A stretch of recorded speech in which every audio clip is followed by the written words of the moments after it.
kami mengucapkan terima kasih untuk seluruh jemaat GSJA Trinitas yang sudah setia beribadah online bersama kami.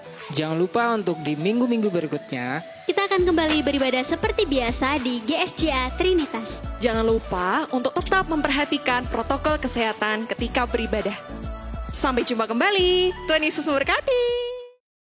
Shalom Bapak Ibu Saudara sekalian yang kami kasihi di dalam Kristus.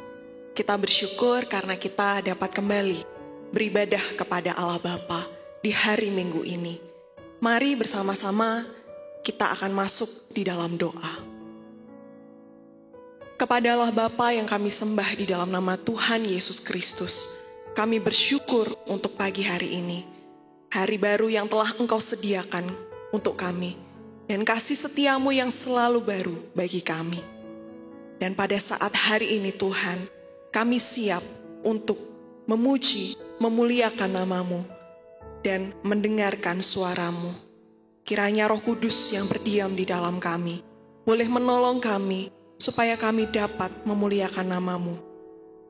Dan biarlah kami pun juga berani untuk meninggalkan segala beban yang merintangi kami, untuk kami bisa datang kepadamu. Mari Allah, dimanapun kami berada, Engkau akan menjamah kami, memberkati kami melalui ibadah pada hari ini. Di dalam nama Tuhan Yesus kami sudah berdoa. Amin. Kita semua memang masih hidup di dunia yang penuh dosa dan yang rusak karena dosa. Dan Allah telah memilih kita menjadi umat-Nya. Kita dikuduskan dari kegelapan menuju kepada terang-Nya yang ajaib. Namun terlebih daripada itu, saudara-saudara, kita dipanggil untuk membawa terang Kristus kepada dunia yang rusak ini. Mari kita meresponi panggilan Allah sama seperti Yesaya yang menjawab panggilan Allah dengan berkata, "Ini aku, utuslah aku."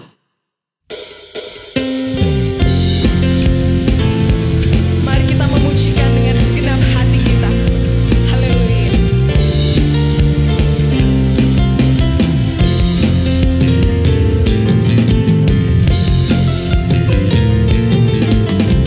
Aku Tuhan semesta, ceritamu ku dengar. Kau di dunia yang gelap, ku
Saudara-saudara, ketika Allah memanggil kita untuk mengerjakan panggilannya, seringkali kita dibebani oleh banyak hal. Entah itu masa lalu kita, kelemahan kita, beban-beban hidup yang merintangi.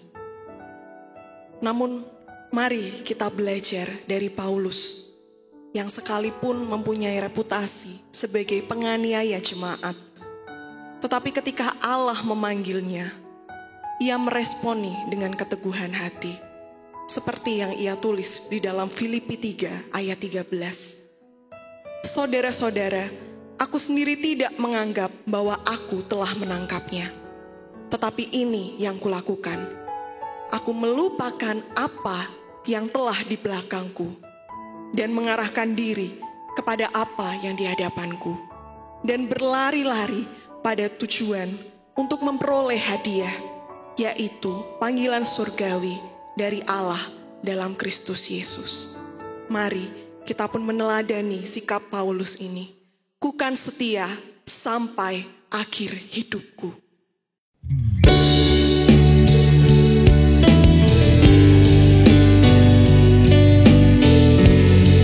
Mari kita memujikan dengan kesungguhan hati.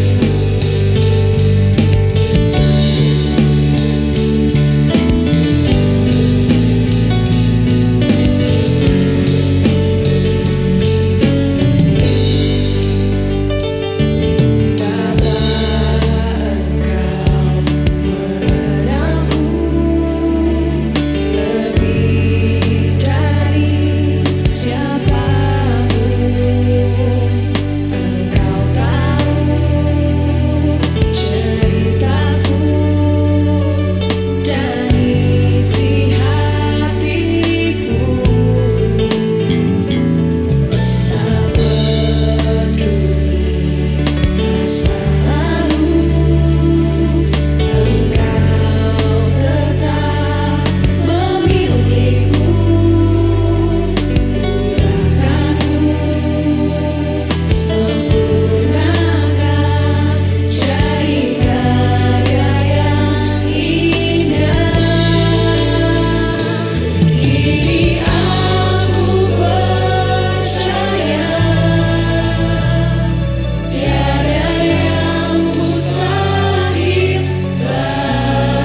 Haleluya.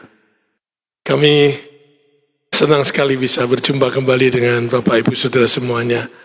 Pasti ini adalah karena kasih Bapa, kasih Allah yang Maha Kuasa. Sehingga kesempatan yang baik ini masih diberikan kepada kita semua. Untuk beribadah pada kesempatan pagi hari ini. Saudaraku, kita rindu menuju kepada ibadah yang semestinya.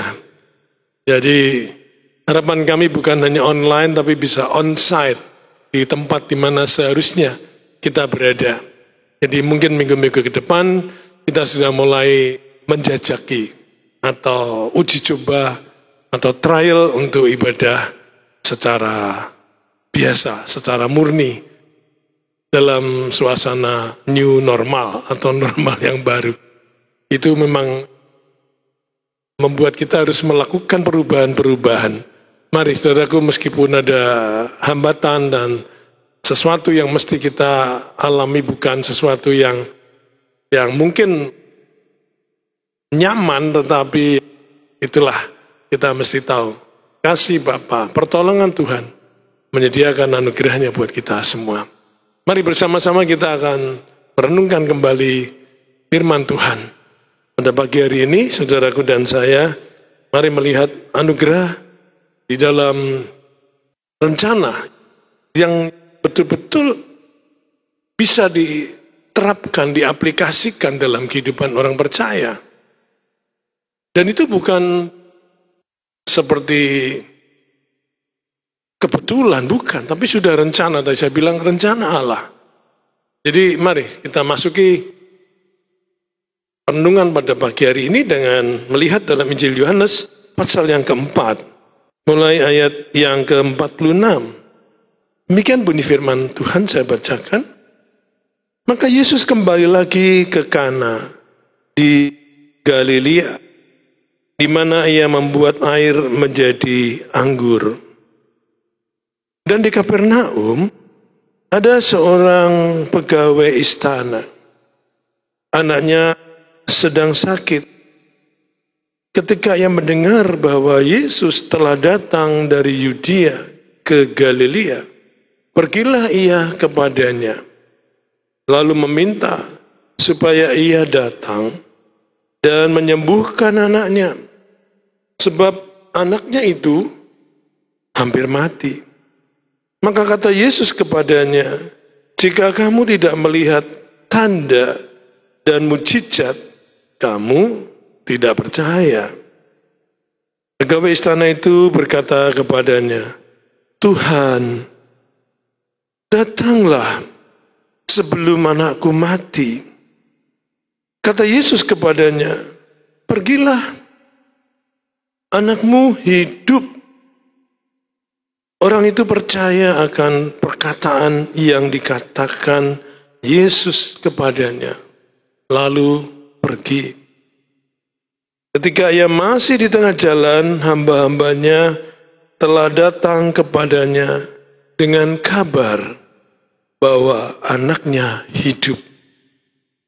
Ia bertanya kepada mereka, pukul berapa anak itu mulai sembuh? Jawab mereka, kemarin siang pukul 1 demamnya hilang. Maka teringatlah ayah itu bahwa pada saat itulah Yesus berkata kepadanya, anakmu hidup. Lalu ia pun percaya, ia dan seluruh keluarganya. Dan itulah tanda kedua yang dibuat Yesus ketika ia pulang dari Yudea ke Galilea. Haleluya. Indah sekali saudaraku, berbagilah yang bisa menyimpan dalam hatinya, bukan hanya mendengarkan, tapi juga melakukan dalam kehidupannya. Maka tadi kita bisa menerapkan apa yang Tuhan rencanakan dalam kehidupan kita masing-masing. Ada seorang bernama Smith Wigglesworth. Ya, ini luar biasa dia. Smith Wigglesworth.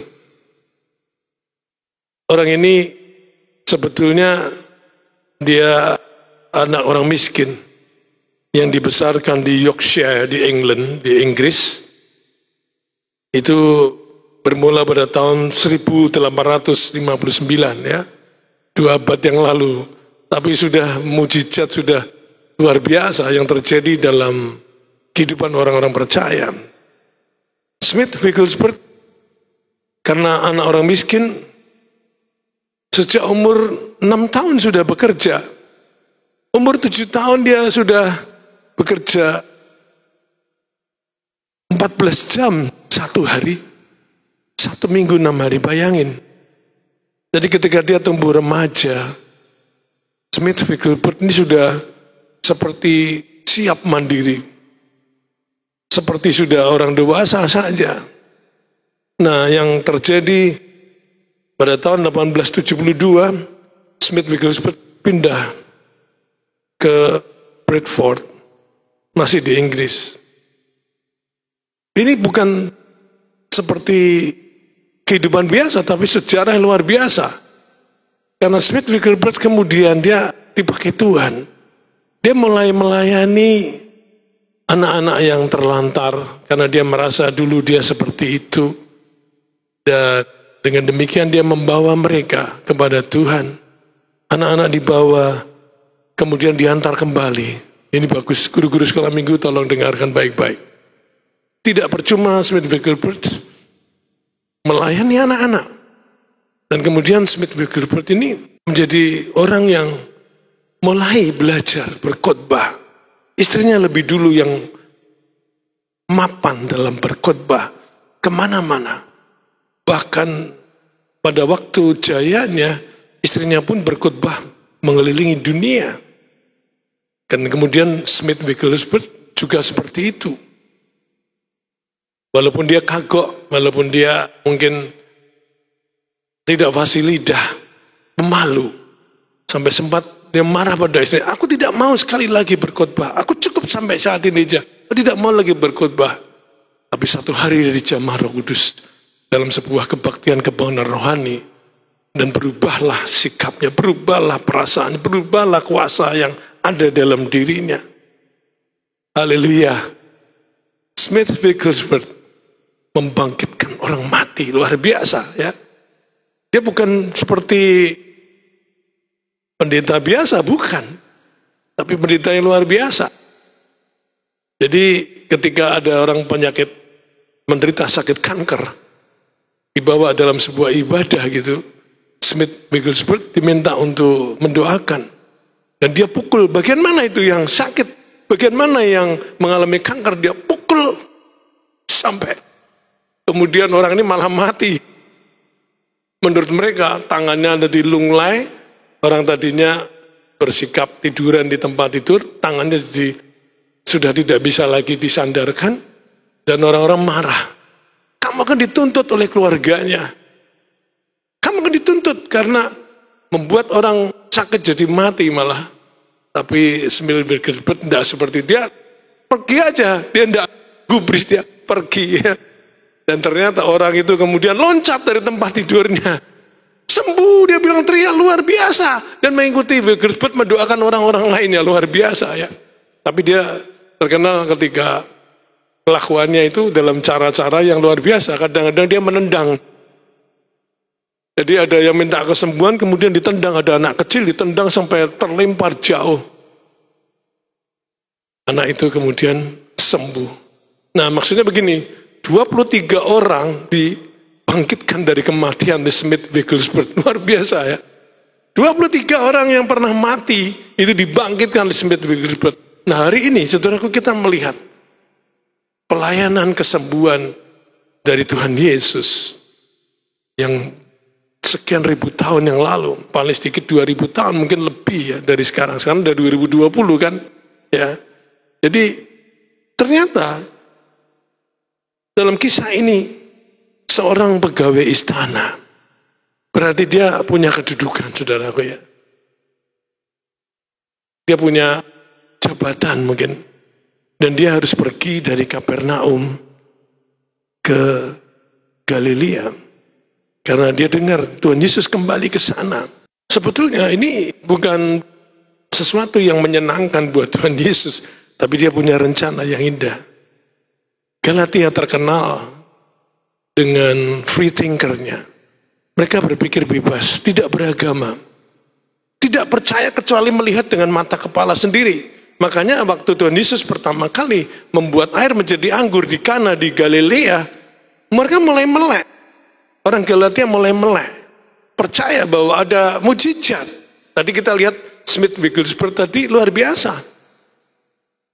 Yang mungkin tidak pernah ada lagi dalam dunia kekristenan seperti itu. Itu berlangsung setelah 1872. Smith Wigglesworth meninggal pada umur 85 tahun. Ya luar biasa ya. Berarti kalau dilihat dari 1859, itu berarti sudah 19 sekian, sudah abad ke-20 meninggalnya. Jadi kalau kita lihat anak yang sakit dari pegawai istana tadi, pasti bukan sakit biasa. Sakit yang betul-betul memerlukan uluran kasih, uluran tangan, mujizat.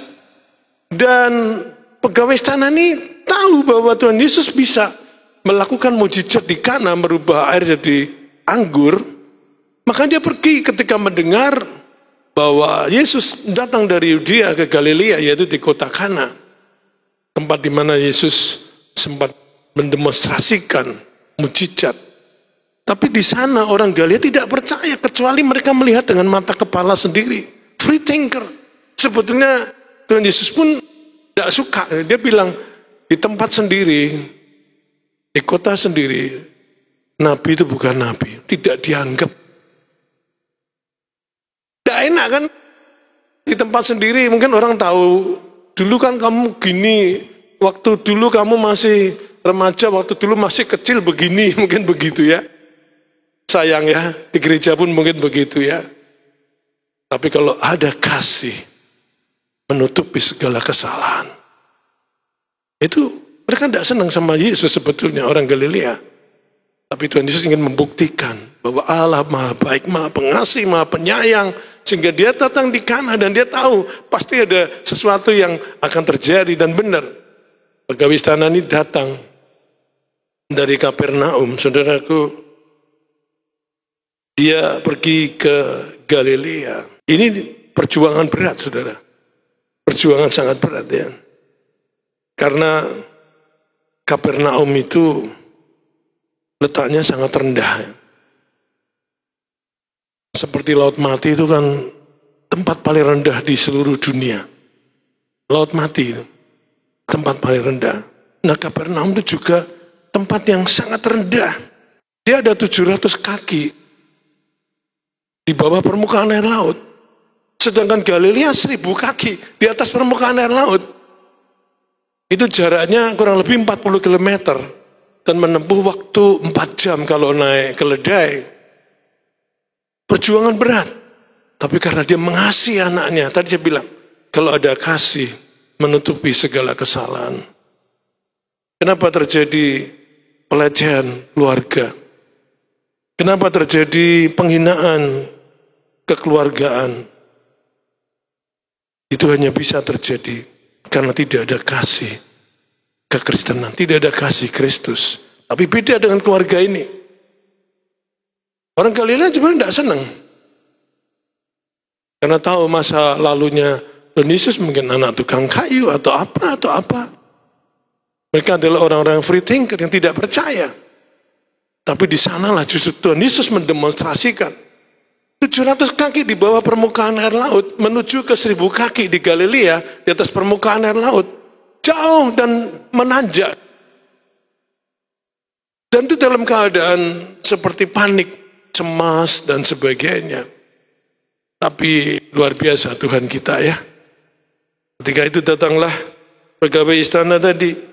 Ketika ia mendengar bahwa Yesus telah datang dari Yudea ke Galilea, pergilah ia kepadanya lalu meminta supaya ia datang dan menyembuhkan anaknya. Sebab anaknya itu hampir mati. Bagaimana saudaraku? Kita lihat berikutnya nih. Maka kata Yesus kepadanya, jikalau kamu tidak melihat tanda dan mukjizat, kamu tidak percaya. Tapi saya tahu Tuhan tidak mengabulkan permohonan ini. Dia menegur malah.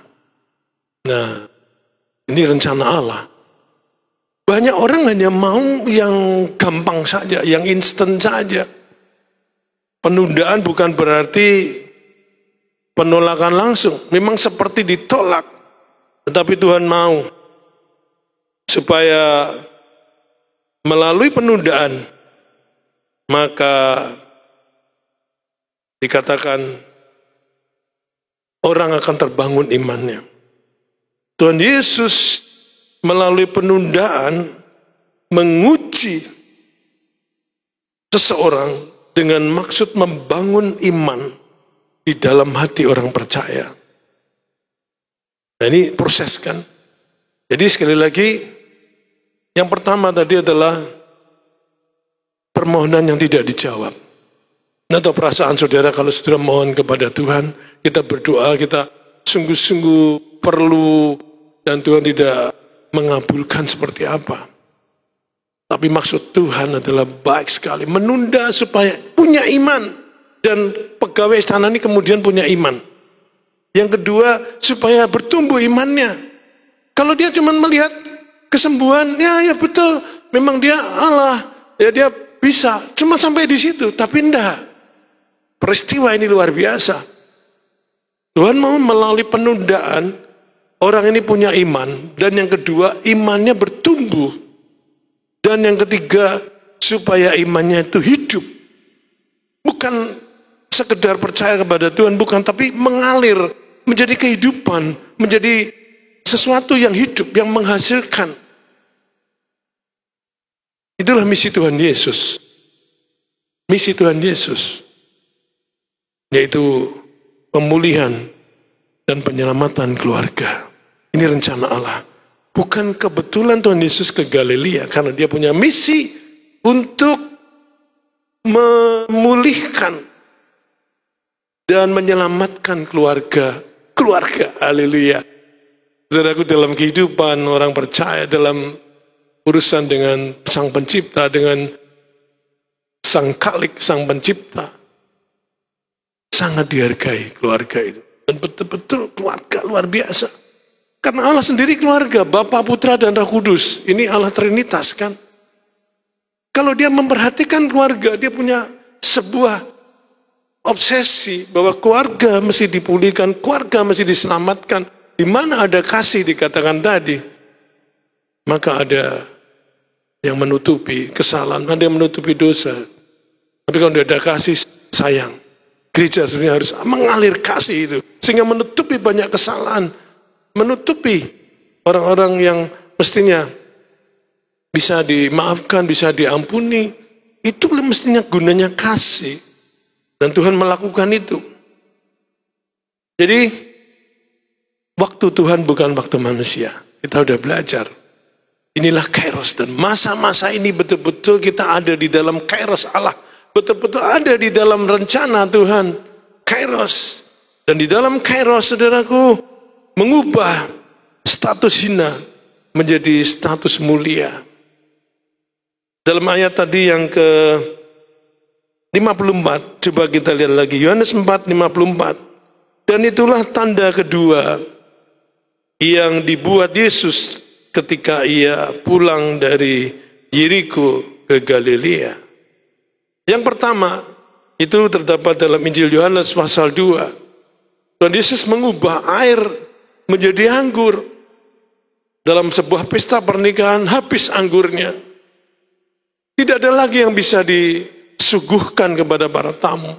Karena pesta itu bukan berlangsung beberapa jam, tapi model mereka, adat istiadat mereka itu berhari-hari. Dan mereka kehabisan. Tapi rencana Tuhan manis sekali. Ketika ibunya bertanya, ketika ibu Yesus bertanya, anakku, mereka kehabisan anggur. Tuhan bilang, belum waktuku. Belum. Nah, sekarang kalau sudah waktu Tuhan, kalau sudah waktu Allah, waktu kairos, Maka masuklah saudaraku, tangkaplah kairos itu. Natal tahun 2019 kita kemarin memakai tema tangkap kairos Allah. Tangkaplah kairosnya. Kalau kita bisa menangkap kairos tadi, akan mengubah status hina menjadi status mulia. Ibu Yesus ketika mendengar belum waktuku, tapi dia berpesan kepada para pelayan, apa saja nanti disampaikan oleh anakku ini, lakukan. Dan mereka bilang kami hanya punya tempayan-tempayan untuk membasuh kaki. Bisa lihat, status hina diubah jadi status kemuliaan. Dan Tuhan bilang isi air, ya air biasa. Tempayan untuk membasuh kaki kemudian berisi air anggur yang bukan main rasanya, yang luar biasa. Anggur lebih baik dari yang pertama, anggur yang paling mahal, yang muncul rasanya. Sehingga pemimpin pesta sampai bingung. Kenapa sekarang kok keluar anggur yang mahal yang sangat enak? Status hina dirubah menjadi status kemuliaan. Kalau di dalam kairos Tuhan, masuklah saudaraku, tangkaplah kairos Allah itu. Hari-hari ini adalah kairosnya, alami anugerah mujizat Tuhan. Smith Wigglesworth itu luar biasa. Saudara tidak pernah menduga kalau Smith Wigglesworth itu orang bala keselamatan. Dari kecil dia menolong orang-orang bala keselamatan, dia jadi pendeta bala keselamatan. Luar biasa ya. Pernah dengar orang bala keselamatan membawa api Pentakosta ke seluruh dunia. Sampai ke Amerika, New Zealand, Selandia Baru, dan juga ke Afrika Selatan. Keturunan Wigglesworth sekarang ada di Afrika Selatan. Bisa bayangin. Pendeta yang pernah menolong kita, Yohanes Lili, yaitu diurapi di Afrika Selatan. Dan mulai dengan pelayanan kesembuhan. Semua luar biasa. Orang tidak menduga di Afrika Selatan ada pertolongan Tuhan seperti itu. Dan yang lebih mengagumkan, Smith Wigglesworth orang bala keselamatan, saudaraku. Saudara jangan pikir, tetapi dia membawa api Pentakosta, membawa kuasa Pentakosta kemana-mana. Dan kalau kita lihat, Tuhan mengubah dalam kairos status hina menjadi status mulia. Saudaraku, mari kita ambil kesempatan ini. Perjamuan kawin di Kana itu tanda yang pertama. Tanda ajaib pertama ditulis di dalam Injil Yohanes pasal yang kedua ayat yang ke-11. Injil Yohanes pasal 2 ayat 11. Hal itu dibuat Yesus di Kana yang di Galilea sebagai yang pertama dari tanda-tandanya, dan dengan itu ia telah menyatakan kemuliaannya dan murid-muridnya percaya kepadanya sebagai pertama, sebagai yang pertama dari tanda-tandanya. Haleluya. Nah, dosa orang yang mencari tanda itu adalah menceraikan mujizat dari teologi. Itu orang Galilea. Mereka free thinker, berpikir bebas, tidak percaya. Mereka hanya mau percaya kalau melihat. Nah, itu dosanya adalah begitu. Menceraikan, memisahkan mujizat dari teologi, padahal tidak mungkin. Mujizat datang dari teologi. Dan di dalam teologi ada mujizat. Tidak bisa diceraikan. Kalau orang hanya mau mujizatnya saja, tidak mau beriman kepada Tuhan, susah. Tapi itulah orang Galilea. Dan seperti apa yang terjadi dalam diri pegawai istana tadi, Tuhan membuat sesuatu yang luar biasa. Jadi permohonan yang tidak dijawab itu bukan berarti langsung ditolak, bukan. Nah, Tuhan kemudian memerintahkan, pergilah, anakmu itu hidup. Saudara, ini benar-benar luar biasa. Ujian iman yang luar biasa. Tadi bilang tujuan Tuhan adalah supaya punya iman. Yang kedua, supaya penundaan tadi membuat iman bertumbuh. Dan yang ketiga, supaya imannya itu hidup. Terpujilah nama Tuhan. Hari ini ketika saudara dan saya boleh melihat sesuatu yang dahsyat sekali, sesuatu yang luar biasa yang Tuhan lakukan dalam kehidupan umatnya. Jadi maksud Tuhan adalah biarlah manusia itu mengasihi dan mempercayai Dia serta melayani Dia lebih daripada apapun yang dia lakukan.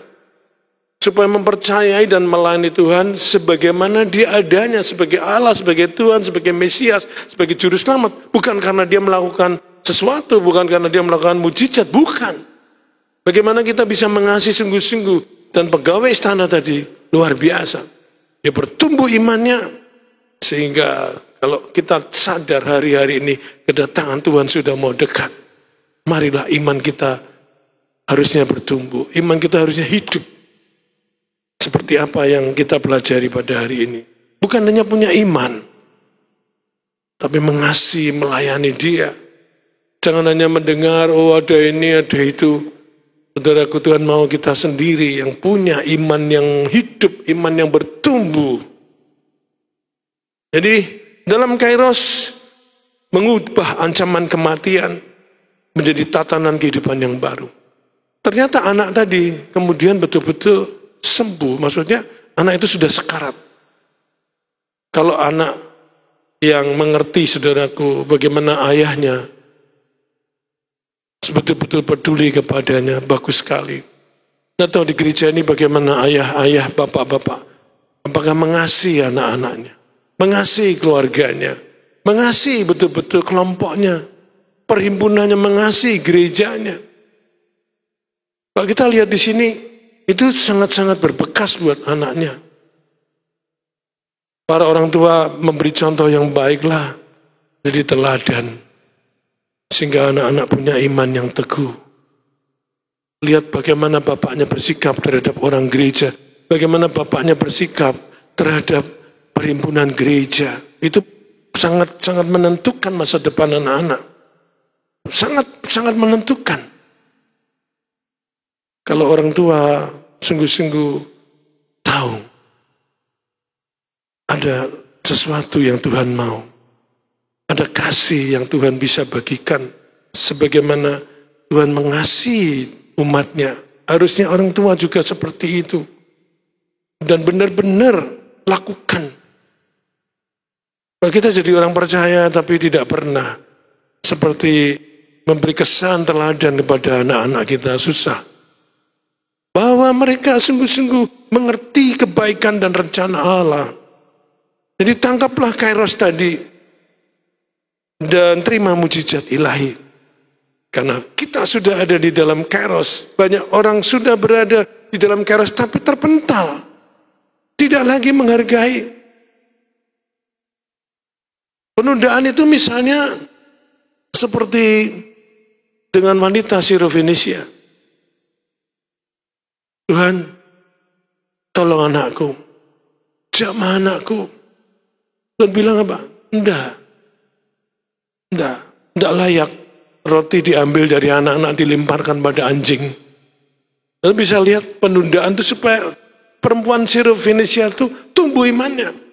Tapi perempuan Sirofenisia menjawab, enggak apa-apa, anjing pun makan remah-remah, rontokan dari meja tuannya. Bisa lihat kan?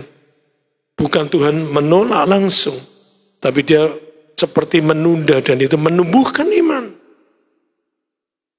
Elisa minta Naaman masuk di dalam sungai.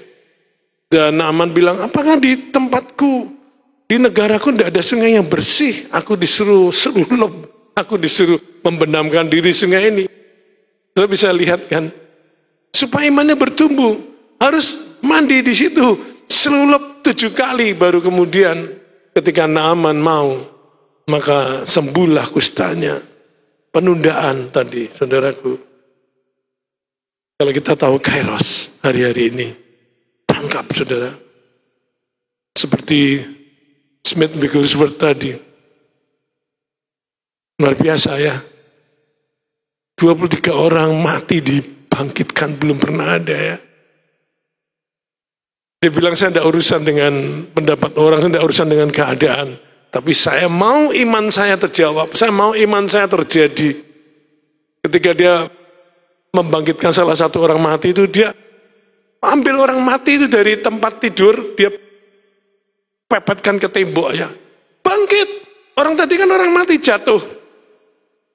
Diambil lagi, dipepetkan ke tembok, bangkit katanya. Ya. ternyata belum bangkit. Sampai ketiga kalinya luar biasa Smith Wigglesworth. Dia beriman, saya beriman kamu bangkit. Dan orang tadi seperti dilempar ke tembok. Matanya mulai berkedip-kedip. Kemudian hiduplah orang ini. Ya orang sudah mati. Dipepetkan ke tembok sampai 3 kali. Dan diimani bangkit benar-benar. Itu salah satu peristiwa yang dilakukan Smith Wigglesworth. Ya seperti ditatapkan ke tembok orang mati. Dilempar ke tembok sampai 3 kali. Sudah mati. Dan hidup kembali. Ini luar biasa. Saya tidak bisa bayangkan waktu itu abad ke-19 itu dunia sudah luar biasa dalam dunia kekristenan. Keajaiban dan mujizat itu sudah begitu dahsyatnya. Apalagi hari-hari ini. Saudara, mari kita pegang janji Tuhan. Kita pegang iman yang teguh seperti pegawai istana tadi. Hasilnya apa, saudaraku? Kita melihatnya hubungan keluarga yang hambar dipulihkan. Jadi tadi seperti perjamuan kawin di Kana, panik, cemas, ya, malu digantikan dengan keharmonisan keluarga. Kemenangan yang mengangkat mental dan moral keluarga dipulihkan. Karena keluarga yang berpesta tadi, keluarga pengantin tadi tidak jadi mendapat rasa malu. Dan ketika terjadi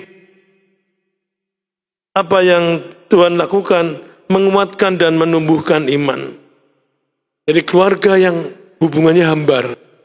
Bayangan anak keluarga pegawai istana tadi. Kemudian mereka senang sekali. Seluruh keluarga beriman kepada Yesus. Semuanya luar biasa. Nah, contoh paling gampang pegawai istana tidak cepat-cepat pulang. Begitu dan pergilah dan anakmu hidup, dia pulang enggak. Itu jauh loh, 40 km. Dan kalau seekor keledai, ya atau kuda disuruh pulang pergi sehari itu enggak sanggup, saudaraku. Jadi dia beristirahat. Di waktu pegawai-pegawai datang, jam berapa? Kemarin siang, kata dia, bisa lihat berarti dia enggak langsung pulang. Ya pegawai istana ini sempat bermalam di rumah penginapan atau di mana. Tapi dia percaya anaknya sembuh, anak betul-betul hidup. Dia enggak, tak cobain, tak tes bener enggak omongannya Tuhan tadi. Ya enggak, dia tunggu sampai besok, luar biasa ya. Itu damai sejahtera yang Tuhan berikan. Kalau kita ada di dalam kairos Tuhan. Dan betul-betul keluarga ini diselamatkan. Akhirnya saudaraku, kalau kita mempelajari peristiwa ini, pegawai istana tadi kan pegawai istana Herodes. Iman yang hidup membuat orang-orang lain dimenangkan. Lukas pasal 8, mari kita lihat. Injil Lukas pasal 8. Injil Lukas pasal 8 ayat yang ketiga. Injil Lukas 8 ayat 3. Yohana, istri Kusa, bendahara Herodes, Susana dan banyak perempuan lain. Perempuan-perempuan ini melayani rombongan dengan kekayaan mereka. Pegawai istana ini karena rumah tangganya seluruh keluarga besarnya percaya kepada Yesus, dampaknya kepada bendahara Raja Herodes. Istrinya percaya. Istrinya melayani Tuhan Yesus dengan kekayaannya. Luar biasa ya. Orang di istana itu tidak gampang. Ya, mereka punya status lebih tinggi dari orang biasa. Pegawai istana tadi pun sudah punya jabatan, tapi ini istrinya bendahara Herodes. Dimenangkan oleh pegawai istana tadi karena lingkungan mujizat itu tadi. Iman yang hidup tadi menular, luar biasa. Berbuah, itu iman yang hidup seperti itu. Yohana, istri Kusa, bendahara Herodes, kemudian dimenangkan dan melayani Tuhan Yesus dengan kekayaannya. Luar biasa. Satu lagi, Kisah Para Rasul 13 ayat yang pertama. Kisah Para Rasul 13 ayat yang pertama. Kisah Para Rasul 13 ayat pertama. Pada waktu itu dalam jemaat di Antioquia ada beberapa nabi dan pengajar, yaitu Barnabas dan Simeon yang disebut Niger, dan Lukius orang Kirene, dan Menahem yang diasuh bersama dengan raja wilayah Herodes dan Saulus. Menahem itu adalah saudara tirinya Herodes yang diasuh bersama. Saya lihat dalam perjanjian baru tulisan versi yang lama, terjemahan lama. Di sini tulis begini. Kisah Para Rasul 13 ayat 1, versi yang lama, versi terjemahan lama. Adalah di Antioquia di dalam sidang jemaat beberapa nabi dan guru, yaitu Barnabas dan Simeon yang mengajar Niger, dan Lukius orang Kirene, dan Menahem saudara sesusu Herodes. Ini ada keterangannya, raja seperempat negeri. Saudara sesusu itu saudara tiri. Saudara tiri. Foster brother, luar biasa ya. Anda bisa lihat pengaruh dari keluarga pegawai istana tadi. Dia memenangkan lingkungan istana, dahsyat ya. Bahkan saudara tirinya Herodes itu kemudian menjadi hamba Allah luar biasa. Saya ulangi saudaraku ya. Permohonan yang tidak langsung dijawab supaya ada iman, supaya imannya bertumbuh, dan supaya imannya hidup tadi. Indah sekali. Jika hari-hari ini kita lihat masa yang sulit, waktu yang sangat sulit seperti ini, tetaplah percaya. Allah sanggup melakukan seperti pegawai istana. Dia dari Kana yang jauh 40 km, dia harus pergi naik ke bukit yang sangat susah. 4 jam perjalanan demi anak yang dikasihnya. Dan tidak tahu bagaimana karena Tuhan tidak menjawab langsung. Tapi itulah apa yang Tuhan lakukan dalam rencananya. Saudara dikasih Tuhan, biarlah gereja juga seperti ini. Bila saudara dan saya tetap percaya meskipun belum langsung dijawab, karena penundaan itu berarti supaya iman kita benar-benar iman yang bertumbuh, iman yang hidup seperti pegawai istana ini dan menghasilkan buah-buah yang luar biasa. Tangkaplah karunia Tuhan dan terima mujizat ilahi. Kalau itu terjadi, wah indah sekali. Ya.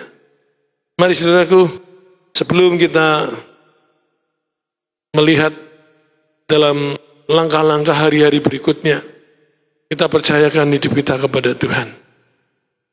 Kita rindu ada ibadah yang betul-betul bisa terjadi dengan manis seperti biasa, seperti dulu.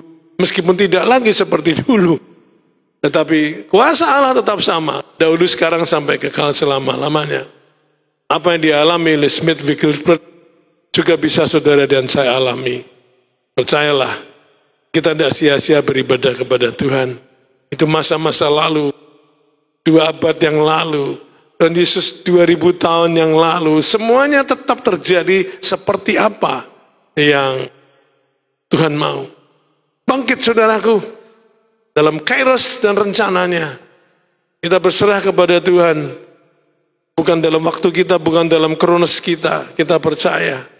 Kuasanya disediakan buat saudara dan saya. Mari kita tundukkan kepala dan berdoa. Bapa, kami percaya Tuhan. Buat kami terus percaya dan tambahkan iman kami. Buat iman kami bertumbuh di dalam Kristus. Karena hari-hari ini masa yang mencemaskan, masa yang khawatir, Engkau akan gantikan Tuhan. Keutuhan keluarga.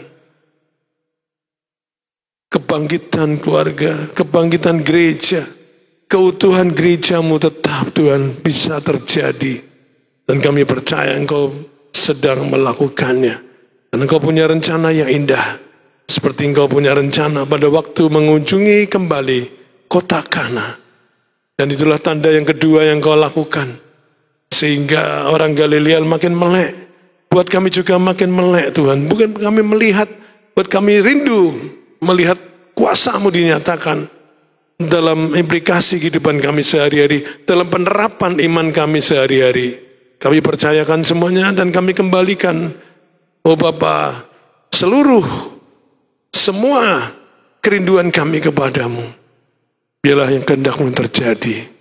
Dan kami percaya dan kami imani, Allah Maha Pengasih dan Penyayang, Tuhan Maha Penolong, Maha Pengampun, Yesus, bagaimana Kau sudah melakukannya, sehingga istana Herodes betul-betul diubahkan. Kau bisa mengubahkan lapisan masyarakat yang paling sulit sekalipun, seperti apa yang kami pelajari pada hari ini. Oh Bapa, nyatakan kehendak-Mu, sehingga kami semua Kau pakai untuk menjadi alat kemuliaan-Mu. Kami mohon berkat-Mu untuk hari ini. Mohon berkat-Mu Tuhan sepanjang pergumulan kami mendatang. Dan pada kerinduan-kerinduan kami untuk kembali mengadakan kebaktian on-site pada tempat yang semestinya, bukan online lagi. Tuhan tolong berkati sekali lagi setiap usaha, berkati setiap pergumulan umat-Mu, sehingga ada jalan keluar, ada kemenangan, seperti pegawai istana lagi. Seperti pegawai istana tadi, Tuhan berbuah lebat, berbuah karena imannya, iman yang hidup. Terima kasih Bapa.